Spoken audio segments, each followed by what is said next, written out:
Баршаға сәлем, достар, қалдарың қалай? Достар, мен бүгін сіздермен өте тойымды, өте сіңімді, жасалу өте қарапайым, буда пісетін пирожки, немесе Корея халқының, Корея елінің өте дәмді тағамының бірі, өте танымал тағамның бірі пигодидің жасалу жолын, үй жағдайында қалай дәмді жасалу жолдарын көрсетемін. Ашытылған қамырдан жасалатын манты деп айтсақ та болады. Өйткені жасалу жолы манты сияқты тек ашыған қамырдан ғана жасайтын тағам. Ол үшін бізге ұн, ашытқы, тұз және сүт, өсімдік майы керек қамырын илегенге.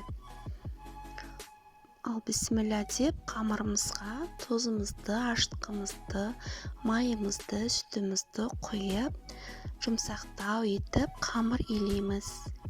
Сүт жоқ болса, суға илесеңіздер де болады. Онда да өте дәмді, өте жақсы шығады. Содан соң қамырымызды демалдырып қоямыз. Демалып болған қамырымызды бірдей етіп, кішкентай бөлшектерге бөліп, бетін жауып тағда қойып қоямыз. Содан соң салмасын дайындаймыз. Салмасына бізге капуста, пияз, тартылған ет, немесе туралған ет, тұз, бұрыш, дәмдеуіштер қажет.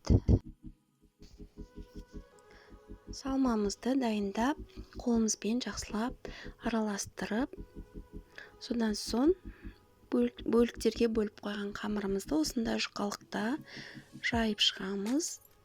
Салмамызды салып, әдемілеп өріп қойсаңыздар да болады. Немесе пирожки сияқты жасасаңыздар да болады. Мен осылай өрдім. Өткен жолы мантыны өріп көрсеттім ғой. Сол сияқты өрсеңіздер осындай әдемі болып шығады. Немесе мынау сияқты өзгешерек етіп өруге болады. Содан соң мантаваркамызды майлап, араларын ашық етіп, осылай мантаваркамызға дайындаған пигодиларымызды салып, қайнап тұрған суымызға 45-50 минутқа қойып, пісіріп аламыз. Мына біздің пигодиіміз дайын. Міндетті түрде жасап көріңіздер. Ауызашарда өте сіңімді, өте дәмді, өте тойымды тамақтың түрі. Достар, мені қолдағыларыңыз келсе, лайк басып, комментарий жаза кетіңіздер. Видеом ұнаса лайк басыңыздар.